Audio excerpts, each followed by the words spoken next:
मैया यशोदा का स्नेह पूरित वात्सल्य। माशा यशोदा पुष्टि भक्ति का स्वरूप है। उनके दर्शन पाओगे तो कृष्ण को पा सकोगे। यशोदा का दर्शन अर्थात मुक्ति की आराधना। यशोदा जी शुद्ध भक्ति का स्वरूप है। ऐसी शुद्ध भक्ति ही प्रभु को बांध सकती है। दधिमंथन के समय माता जी की शोभा कैसी थी, सुखदेव जी वर्णन नहीं, माता जी के उस शोभायमान स्वरूप का दर्शन कर रहे हैं। क्षोमं वासा पृथुकटि तटे बिभ्रति सूत्र नद्धम पुत्र स्नेहस्नुत कुच युगम जातकम पम च शुभ्रू रज्ज्वाकर्ष श्रम भुज चलत कंकणौ कुंडले च सुन्नम वक्त्रम कवर बिगलन मालती निर्ममंथ। सुंदर भक्ति वाली यशोदा जी दधिमंथन कर रही हैं। रेशमी घाघरा उन्होंने पहना है, सूत की डोरी से उसे बांधा हुआ था। पुत्र स्नेह के कारण उनके स्तनों से दूध की धारा बह रही थी। उनका सारा शरीर डोल रहा था। रस्सी खींचने के कारण हाथ थके हुए थे। हाथों में पहने हुए कंगन और कानों के कुंडल डोलायमान थे। मुख पर पसीने की बूंदें झलक रही थी और बालों में लगाई हुई बेड़ी में से चमेली के पुष्पों की पंखुड़ियां झर रही थीं। आज माता यशोदा के होठों पर, आंखों में, मन में, हृदय में कन्हैया के सिवाय और कोई भी नहीं था। श्री कृष्ण की सेवा के समय मुख से उनका नाम उच्चारण होता रहे, मन से उनका स्मरण होता रहे। सेवा के श्रम के पसीने से सारा शरीर, सभी वस्त्र भीग जाए। यही तो भक्ति की कथा है। धन संपत्ति के लिए पसीना बहाने वाले तो बहुतेरे मिल जाएंगे, किंतु प्रभु सेवा के लिए पसीना बहाने वाले कितने हैं। ठाकुर जी की सेवा में पसीना बहाओ, उनकी सेवा स्वयं करो। आजकल तो लोग रुपए पैसे के लिए अपनी कमर तोड़ते हैं, किंतु ठाकुर जी का चंदन घिसने के लिए नौकर रखते हैं। ऊपर के श्लोकों में भक्ति का निरूपण है। शरीर द्वारा दधिमंथन रूप सेवा कर्म हो रहा है। हृदय में कृष्ण स्मरण की सरता बह चली है। वाणी बाल चरित्र के गान का गुंजन कर रही है। भक्ति तन मन वचन से अपने प्यारे लाला की सेवा में संलग्न है। रेशमी वस्त्र पवित्रता का प्रतीक है, उसकी डोर कसकर बांधी हुई है, अर्थात आलस्य प्रमाद का अंश तक नहीं है। वैसे तो वस्त्र वासना का प्रतीक है। सूत के वस्त्र की अपेक्षा रेशमी वस्त्र अधिक मुलायम और महीन होता है, तो यह रेशमी वस्त्र है। सूक्ष्म वासना शरीर की उत्पत्ति और आधार रजोगुण है। सूक्ष्म वासना नहीं होगी तो शरीर भी नहीं रहेगा। वासना निशेष हो जाने पर जीव ईश्वर से एक रूप हो जाता है। सामान्य व्यक्ति की तुलना में वैष्णव की वासना दिव्य होती है। मन पूर्णतः वासनाहीन होने पर ईश्वर के साथ जा मिलता है। स्वयं ही सुख भोगने की इच्छा बाधक है, औरों को सुखी करने की इच्छा बाधक नहीं है। पराये धन की सेवा करने की इच्छा सूक्ष्म वासना है। भक्ति मार्ग अपनाने के बाद सुख उपभोग की इच्छा न करो, औरों को सुखी करने की इच्छा करो। सुख का स्वयं उपभोग करने की इच्छा करने वाला इंद्रियों का दास ही होगा। भगवत सेवा में शरीर खपा दो, शरीर पसीने से तरबतर हो जाए, तब तक ठाकुर जी की सेवा करो। ठाकुर जी के उपभोग में न आने वाला शरीर बैठा है।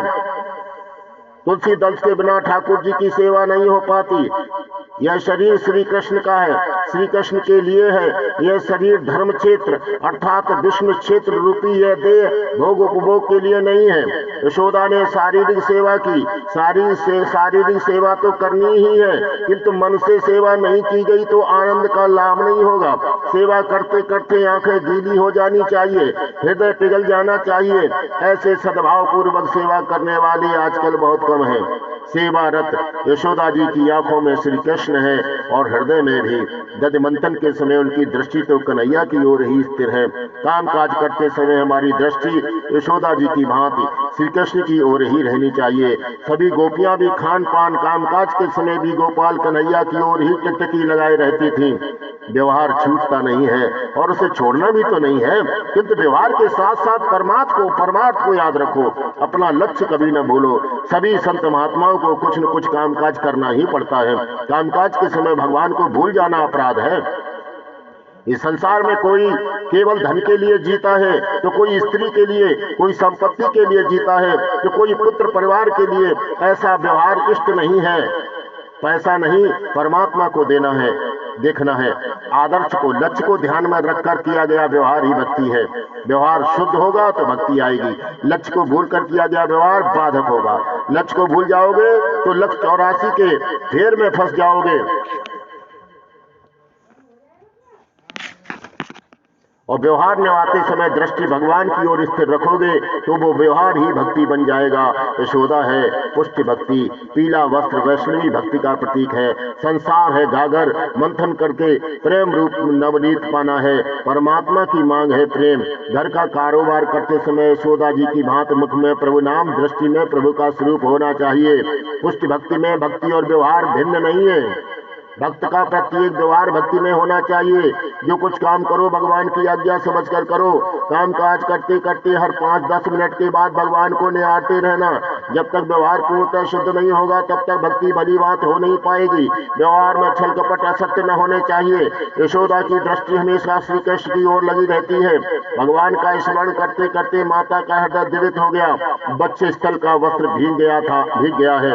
12वें अध्याय में कहा गया है कि भगवान के कुंडल में सांख्य योग है। यह यशोदा का नहीं, भक्ति का श्रृंगार है। सांख्य योग की सहायता के बिना भक्ति की नहीं जा सकती। महाप्रभु जी ने कहा है यशोदा के कुंडल सांख्य योग है। सांख्य योग की सहायता से भक्ति स्थिर होती है। दुख का प्रसंग आने पर मनुष्य भक्ति करने लगता है किंतु उसमें स्थिरता नहीं आ पाती। सो सांख्य योग के बिना भक्ति अपूर्ण है। योग शास्त्र मन को एकाग्र बनाता है। योग मन को एकाग्र बनाने के लिए उपयोगी है। सांख्य शास्त्र का अभ्यास किए बिना चेतन आत्मा जड़ शरीर से पृथक नहीं हो पाता। सांख्य शास्त्र मन को शुद्ध करता है। इन दोनों की आवश्यकता है। यदि भक्ति करनी ही है तो आत्मा को शरीर से पृथक कर लो और मन को एकाग्र करो। शारीरिक आनंद अपना नहीं है। बार बार सोचो कि चेतन आत्मा और जड़ शरीर दोनों एक नहीं, भिन्न हैं। रोज तो मंगल गीत गाने पर लाला जागता था। आज इच्छा थी कि माखन तैयार होने पर उसे जगाया जाए। बुद्धि को ईश्वर से दूर न होने दो। बुद्धि यशोदा विषयों की ओर बढ़ेगी तो वहां फंस जाएगी। इसीलिए तो कन्हैया माता को दूर नहीं जाने देता। बुद्धि यदि ईश्वर से दूर होकर विषयों की ओर जाएगी तो विपत्ति में फंसेगी। ईश्वर यह नहीं चाहते तो वे यशोदा को कोई और काम करने ही नहीं देते थे। आज यशोदा दधिमंथन में तन्मय हुई थी। उनकी वाणी में, मन में, हृदय में श्री कृष्ण है। यह यशोदा की नई भक्ति की कथा है। यशोदा के मन, तन, वचन एक हो गए थे। वे मनसा वाचा कर्मणा ईश्वर की सेवा कर रही थी। अतः कृष्ण स्वयं जग गए। रोज तो श्री कृष्ण को जगाने के लिए मंगल गान करना पड़ता था। आज उन्हें जगाने का उपचार करना नहीं पड़ा। अनन्य भक्ति कन्हैया को जगाती है। श्री कृष्ण आज अपने आप जग गए। कन्हैया को जगाना है। यशोदा को हृदय में बसा हुआ कन्हैया जागा, किंतु अपने हृदय का कन्हैया तो अभी सोया हुआ है। इसे जगाना है, ईश्वर को जगाना है। वैसे तो श्री कृष्ण सर्वव्यापी ब्रह्म है, सभी के हृदय में उनका वास है, किंतु सुसुप्तावस्था में है। उनको जगाना है। यशोदा जैसी भक्ति करोगे तो सुसुप्त कन्हैया अवश्य जागेगा।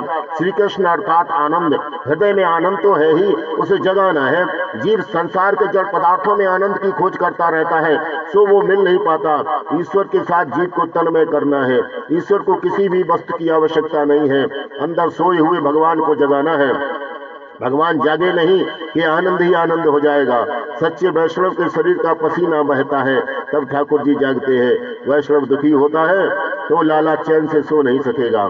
शुद्ध प्रेम को परिश्रम सता नहीं सकता। यदि यशोदा की वहां सेवा करोगे तो तुम्हारी भक्ति को देखकर तुम्हारे हृदय में सोया हुआ कन्हैया अवश्य जागेगा। यशोदा की निष्काम भक्ति को देखकर भगवान सकाम बने।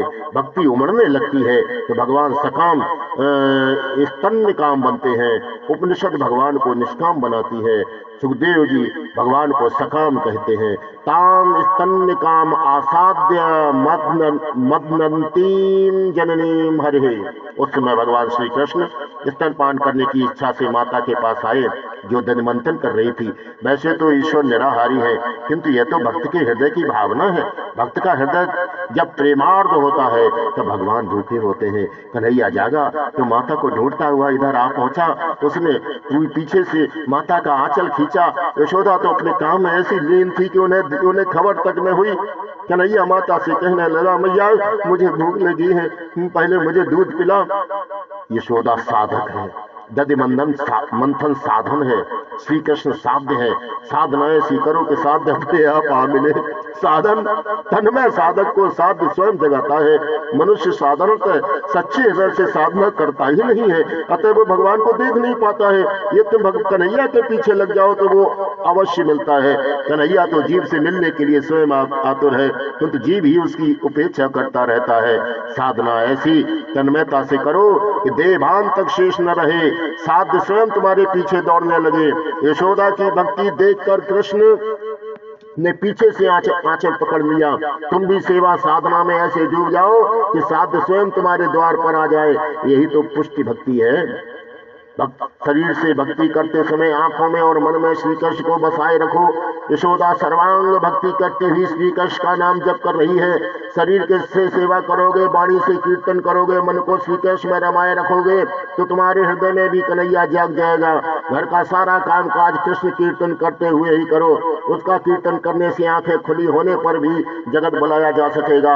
योगी जन आंखें मूंद कर ब्रह्म चिंतन करते हुए जगत को भूलने का प्रयास करते हैं, फिर भी उसे भुला नहीं पाते। वाणी से कीर्तन, आंखों से दर्शन, शरीर से सेवा करने के कारण यशोदा के हृदय में श्री कृष्ण जाग जाए। प्रेम से स्मरण करने पर हृदय द्रवित होता है और आनंद प्राप्त होता है। आनंद ब्रह्म का स्वरूप है। निद्रावस्था के आनंद की भांति जागृत अवस्था में मुक्ति पाई जाती है। कन्हैया घुटनों के बल माता के पास आया और आंचल पकड़कर कहने लगा, मुझे भूख लगी है, मुझे खाने को दो। अब यशोदा काम को अधूरा छोड़ना नहीं चाहती। यह जीव बड़ा दुष्ट है, फिर भी भगवान उसे धन संपत्ति प्रतिष्ठा देते हैं। जीव अधम है, फिर भी भगवान आशा रखते हैं कि वो कभी तो सुधरेगा। कन्हैया भूखा रोने लगा। माता ने काम छोड़ दिया, अपने पुत्र को गोद में बिठाकर दूध पिलाने लगी। दूध की धारा बह चली। भक्ति में हृदय द्रवित हो जाए तो आनंद अवश्य मिलता है, और यह आनंद ही तो ईश्वर है। क्या सुखदेव जी स्तनपान की कथा कह रहे थे? सीधा स्वामी जी कहते हैं, ये कथा बालक को दूध पिलाने जैसी सामान्य कथा नहीं है, यह तो ब्रह्म संबंध की कथा है। यशोदा जीव और कन्हैया परमात्मा, माता पुत्र का मिलन कैसा है वो और कौन जान सकता है। यशोदा बालक को दूध पिला रही है, इतनी बात नहीं है, यह तो ब्रह्म संबंध स्थापित हुआ है। यह तो अद्वैत की कथा है। माता यशोदा बाल कृष्ण को गोद में लेकर परमात्मा के साथ एक हो गई है। यह तो जीव और ब्रह्म का मिलन है। ऐसे मिलन के समय बाहर से संसार को मन में घुसने न देना। ब्रह्म मिलन के समय, ईश्वर मिलन के समय सांसारिक विषयों से दूर ही रहना। यशोदा का ब्रह्म संबंध हुआ तब अलौकिक आनंद की वृष्टि हो रही थी। स्तनपान करते करते कन्हैया ने सोचा, आज जरा माता की कसौटी भी करूं कि उसे मैं अधिक प्यारा हूं या यह संसार। उसे मुझसे ज्यादा लगाव है या सांसारिक व्यवहार से। परमात्मा कसौटी किए बिना किसी भी जीव को अपनाते नहीं है। क्षुद्र मनुष्य दो चार पैसों के लिए भी पाप करता रहता है। छोटे छोटे पाप मिलकर महापाप बन जाता है। पाप न करना ही सबसे बड़ा पुण्य है। कसौटी में से पार उतरने पर परमात्मा कृपा भी करते हैं। वे सभी जीव को कसौटी करने के बाद ही अपनाते हैं। वे चाहते हैं कि जीव उनसे सबसे अधिक प्रेम करे। ईश्वर की माला पहन लेने के बाद जब दूसरों से प्रेम करने लगे तो ईश्वर अप्रसन्न हो जाते हैं। ईश्वर चाहते हैं कि जीव एकमात्र उन्हीं से प्रेम करे। प्रेम करने योग्य तो ईश्वर ही है, क्योंकि जगत के पदार्थों का प्रेम कभी न कभी रुलाता ही है। कन्हैया ने माता की परीक्षा लेने की सोची। मैं अग्नि को हवा दूंगा, वो प्रज्वलित होगी तो चूल्हे पर रखा दूध उफनकर चूल्हे में बहने लगेगा। अब यदि माता मुझे छोड़कर दूध को बचाने दौड़ेगी तो मैं मान लूंगा कि उसे मैं नहीं, सांसारिक संपत्ति ही अधिक प्यारी है। कई लोग सोचते हैं कि संसार व्यवहार के सभी कामकाज अच्छी तरह से पूरे होने पर भक्ति करेंगे। अरे संसार का व्यवहार न तो कभी अच्छी तरह से समाप्त हुआ है और न कभी होगा। महापुरुषों ने कहा है, इस जगत में हर तरह से सुखी न तो कोई हुआ है और न कोई होगा। और यदि सुखी होगा भी तो वो अपना गौरव गवा देगा। संसार में कठिनाइयां तो आती ही रहेंगी, किंतु एक भी क्षण परमात्मा का स्मरण न छोड़ने की प्रतिज्ञा करनी होगी। ऐसा करने पर ही पाप से पुण्य बढ़ जाएगा। जब मनुष्य का जन्म मिलता है तो पाप और पुण्य दोनों झेलने पड़ते हैं। दुखद प्रसंग आने पर मन को समझाया जाए कि पाप घट रहा है। कन्हैया की आज्ञा से अग्नि प्रज्वलित हुई और दूध उफनता हुआ बाहर बहने लगा। इन साधु लोगों को और कोई काम तो है नहीं। दिन में स्वाद रहित अन्न एक बार खाकर सारा दिन राधे कृष्ण का चिंतन करते रहते हैं। इस दूध के उफनने के प्रसंग के वे कुछ उदाहरण, कुछ कारण इस प्रकार बताते हैं महात्मा। वो दूत ऋषि रूपा गाय का था। ऋषि तप और साधना करते करते थक गए, फिर भी उनके मन में बसे हुए काम का नाश नहीं हो पाया। उस बुद्धिवासी काम का नाश करने के लिए ऋषि गायों का रूप लेकर गोकुल में आ बसे थे। दूध कन्हैया के उदर में जाना चाहता था। यदि श्री कृष्ण मेरा आहार करेंगे तो मेरा कल्याण होगा। जड़ पदार्थ भी भगवान की इच्छा करते हैं। कामी के उपयोग में आने पर भोग विलास से पदार्थ का विनाश होता है। तुम यदि स्वयं कृष्ण के उदर में हृदय में बस पाओगे या उनको तुम अपने हृदय में बसा पाओगे, तभी तुम्हें शांति मिलेगी। योगी जन परमात्मा के स्वरूप में मिल जाते हैं। वैष्णव श्री कृष्ण को अपने स्वरूप में उतार देते हैं। दोनों मार्ग एक ही है। यदि यशोदा कृष्ण को बहुत स्तनपान कराएगी तो उसे भूख नहीं रहेगी और वे मेरा आहार नहीं करेंगे। यदि भगवान की सेवा मैं नहीं कर पाऊंगा तो मेरा अस्तित्व वृथा ही रहेगा। अतः मुझे तो अग्नि में कूद कर अपने आप को समाप्त कर देना है। जीना है उसका भला जो इंसान के लिए जिए, मरना है उसका भला जो अपने लिए जिए। अपने लिए जीना कोई जीना नहीं है। ऐसे तो कौवा भी अच्छा है जो अपने कुटुंब के लिए ही जीता है, अपने भाइयों को भी बुलाता है, पर नहीं, परोपकार के लिए जीना ही जीना है। स्वयं सुख उपभोग करने की वासना भक्ति के लिए बाधक है। औरों को सुखी करने की भावना भक्ति साधक है। समय का नाश सर्वस्व का नाश है। दूध ने मान लिया कि कन्हैया मुझे नहीं पिएगा, तो वो अग्नि में कूदने लगा। दूध चाहता है और मानता है कि यशोदा थोड़ा सा अपना दूध पिलाएगी और भूख बाकी रह जाएगी तो कैसे उसे पिएगा, किंतु लाला तो माता का दूध ही पिए जा रहा था। दूध ने सोचा कि लाला मुझे नहीं पिएगा तो वो मुझे भी पी ऐसी विनती करता हुआ बर्तन से बाहर दौड़ पड़ा। तो एक महात्मा कहते हैं दूध यशोदा जी के घर का था। उसे कृष्ण कीर्तन, कृष्ण कथा श्रवण, सत्संग का लाभ मिला था। 1 करोड़ जपमाला दिव्यता का संचार करती है। तो दूध स्वयं कन्हैया के घर का वासी था और वही दूध तो ऋषि रूपा गाय का था। दूध ने कृष्ण बाल कृष्ण का दर्शन पाया तो वो उनसे मिलने के लिए आतुर होकर अधीर होकर दौड़ पड़ा। ऐसी लीला तो सभी के घर में रोज रोज होती रहती है। विषय सुख का छलकना ही तो दूध का छलकना है। दूध का उफान विषय सुखों की याद है। संसार के सुखों का उपभोग इस प्रकार करो कि मन उनसे चिपक न जाए, याद बाकी न रह जाए। ठाकुर जी की सेवा करने के समय विषय सुखों की याद आना दूध के छलकने जैसा ही है और ऐसा होने पर भक्ति मिट जाती है। आज लोगों को घर का काम काज करते समय कुछ भी याद नहीं आता है, किंतु माला हाथ में लेते ही घर गृहस्थी के सभी झंझट मन में उभर आते हैं। कुछ प्राप्त करने का समय निकट आते ही साधक के मन में संसार आ खड़ा होता है। परीक्षा लेने के हेतु ही कन्हैया ऐसी माया रचता रहता है। ब्रह्म संबंध होने के समय वासना की याद दूध के छलकने की भांति आनी नहीं चाहिए। प्रभु स्मरण करते करते विषय सुखों का स्मरण होने पर भगवान विस्मृति के अंधेरे में छिप जाते हैं। सेवा करते करते जगत की याद आना या करना इष्ट नहीं है। लोग डाकोर के रणछोड़ राय जी को याद नहीं करते, किंतु वहां का गोटा एक खाद्य विशेष खाद्य है, उसको याद करते रहते हैं। डाकोर जी की सुंदरता की नहीं, गोटा के स्वाद की बड़ी याद सताती है। ईश्वर की सेवा करते करते यदि विषय सुख याद आ जाए तो मान लेना दूध छलकने लगा है। सेवा करते समय आंखें कान मन किसी और को न दो, किसी को बातचीत न करो। आंखें झुककर जय श्री कृष्ण कहकर सेवा में लगे रहो। यदि इस समय किसी से नजर मिलाओगे तो मन चंचल हो जाएगा, सेवा का काम अधूरा छूट जाएगा। एक दूसरे महात्मा कहते हैं कि कुछ यशोदा जी को वैसे तो कन्हैया ही अधिक प्यारा था, किंतु चूल्हे पर से जो दूध था वो गंगी गाय नाम की गाय का था। कन्हैया को उस गाय का दूध बड़ा पसंद था और वही पीता था। तो यशोदा जी ने सोचा यदि यह दूध छलक जाएगा, कन्हैया गंगी गाय का ही दूध पिएगा तो मैं उसे क्या पिलाऊंगी। इस प्रकार यशोदा दूध को बचाने के लिए नहीं किंतु कन्हैया के प्यारे भोजन को बचाने के लिए दौड़ी थी। प्रियजन की अपेक्षा प्रियजन की वस्तु अधिक प्रिय लगती है। एक और महात्मा इस प्रकार कहते हैं, दूध ने परमात्मा को यशोदा की गोद में देखा। ईश्वर दर्शन के बाद भी मुझे अग्नि की आंच सहनी पड़ती है। मेरा दुख ताप अभी तक कम नहीं हो पाया है। अब मेरे पाप बहुत है, मैं जीने योग्य नहीं हूँ, मुझे अग्नि में कूदकर मर ही जाना चाहिए। ऐसा सोचकर दूध छलकने लगा। यशोदा जी लाला को एक और निटाकर चूल्हे के दूध से बर्तन उतारने के लिए दौड़ी। जीव भी बड़ा विचित्र है, अपना व्यवहारिक कार्य करते समय ईश्वर को याद करता रहता है, किंतु जब ईश्वर उसकी गोद में आ बैठते हैं, ईश्वर से संबंध जुड़ जाता है, तब वो ईश्वर को एक और रखकर छोड़कर उस सांसारिक कार्य के पीछे दौड़ने लगता है। ब्रह्म संबंध होने पर संसार का स्मरण हो आना तो उस दूध का छलकना ही है। कई लोग माला तो फेरते हैं किंतु उनका मन तो साग सब्जी की खरीद में, घर गृहस्थी की चिंता में लगा होता है। ऐसे जप में प्रभु का नहीं उन वस्तुओं का जप होता रहता है।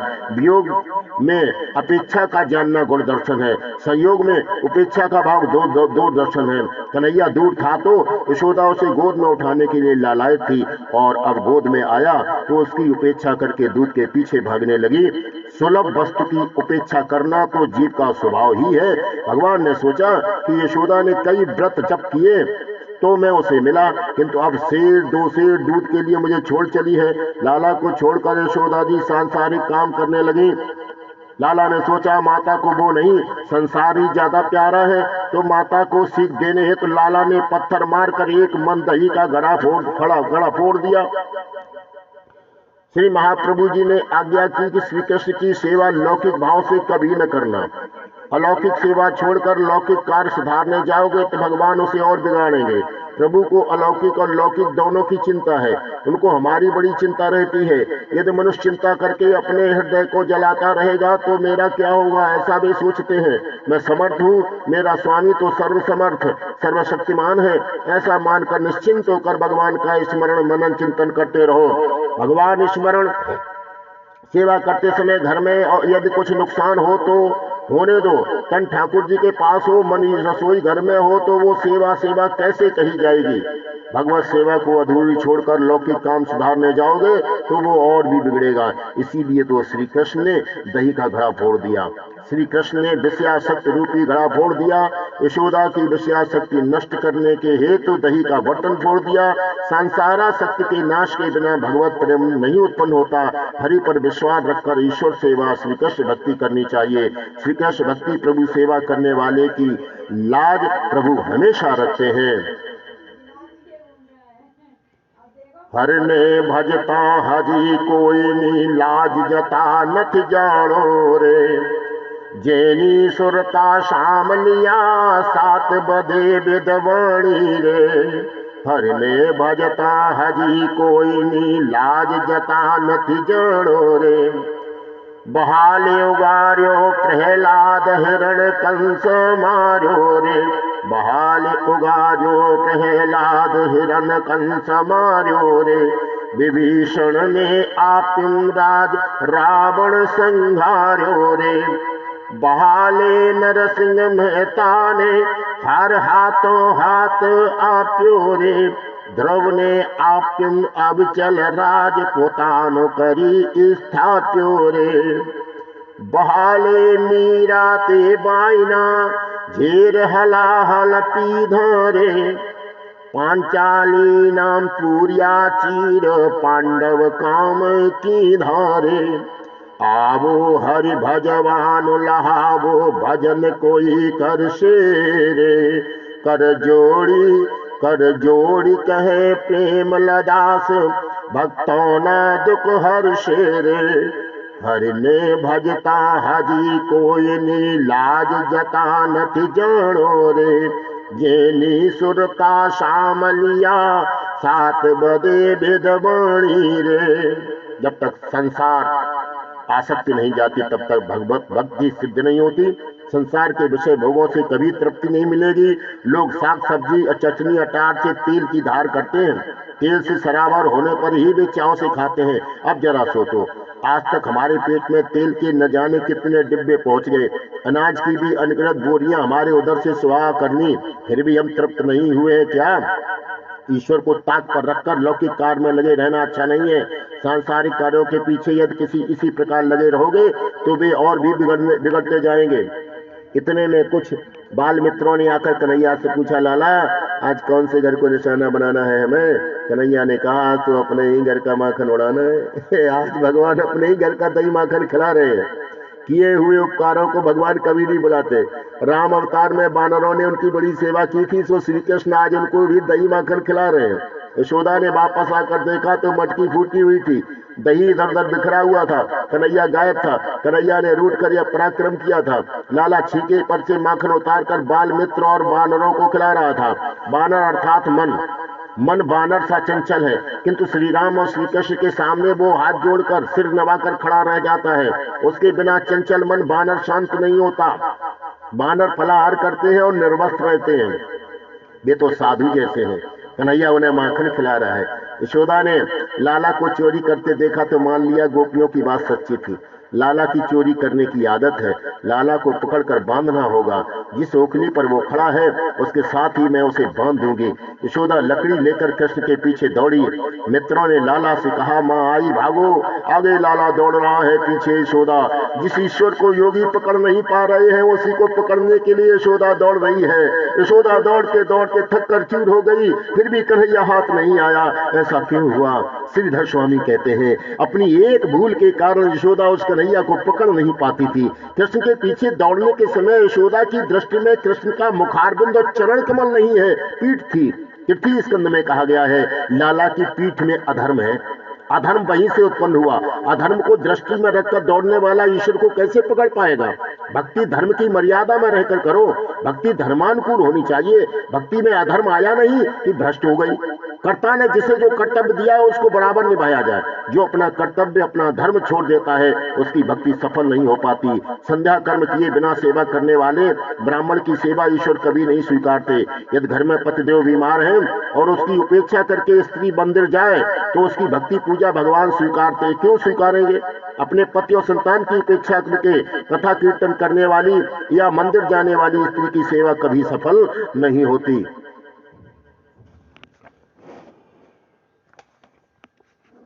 प्रभु कहते हैं, मुझे कर्तव्य की धर्म की मर्यादा बड़ी प्रिय है। उसकी भक्ति करते समय कर्तव्य और धर्म की मर्यादाओं का पालन करना ही चाहिए। यशोदा लाला को पकड़ नहीं पा रही है क्योंकि वो भक्ति अधर्म के पीछे दौड़ रही है। एक महात्मा दूसरा ही कारण बताते हैं। यशोदा के हाथ में लकड़ी थी, लकड़ी के लिए पकड़ने वो दौड़ी। लाला को पसंद नहीं है, उसे डर लगता है। लकड़ी अभिमान का प्रतीक है। पुष्टि संप्रदाय तो लाला की सेवा करने को कहता है। लकड़ी लेकर दौड़ने का अर्थ है अभिमान को साथ लेकर दौड़ना। अभिमानी सेवा नहीं करता। कृष्ण कहते हैं, अपना अभिमान छोड़कर ही मेरे पास आना। तो वल्लभाचार्य जी कहते हैं, भक्ति यदि अभिमान को अपने साथ ही लेकर भगवान को पाने चलेगी तो सफल नहीं होगी। यशोदा जी बुद्धि भक्ति लकड़ी अभिमान को लिए हुए कन्हैया को पकड़ने चली है, तो पकड़ नहीं पा रही। सत्कर्म किए जाने के बाद भी यदि आंतरिक अभिमान बढ़ता जाता हो तो वो सत्कर्म किस काम का? भगवान सभी दोषों को क्षमा करते हैं किंतु अभिमान को नहीं। अभिमान होने से भगवान की उपेक्षा होती है। अभिमान करने जैसा जब कुछ है ही नहीं तो फिर हम अभिमान करें ही क्यों? राजा को रंक बनते, रंग को राजा बनते, लाखों खाक होते हुए देर नहीं होती। अभी तो बहुत सा वैभव है और कुछ ही क्षणों में अच्युतम के शिवम भी हो जाता है, फिर भी हम अभिमान क्यों करते हैं? यशोदा दौड़ते दौड़ते थक गई, फिर भी कन्हैया हाथ न लगा। अब लकड़ी भी बोझ सी लगने लगी। उन्होंने लकड़ी फेंक दी। कन्हैया भी तो यही चाहता था कि माता लकड़ी अभिमान छोड़ दे। माता की लकड़ी फेंक दी तो कन्हैया न केवल रुक गया अपितु वापस आने लगा। यशोदा ने श्री कृष्ण का मुख देखा, मुख दर्शन हुआ और लाला पकड़ा गया और लाला के मुख में धर्म निहित है। त्यक्त्वा यश्च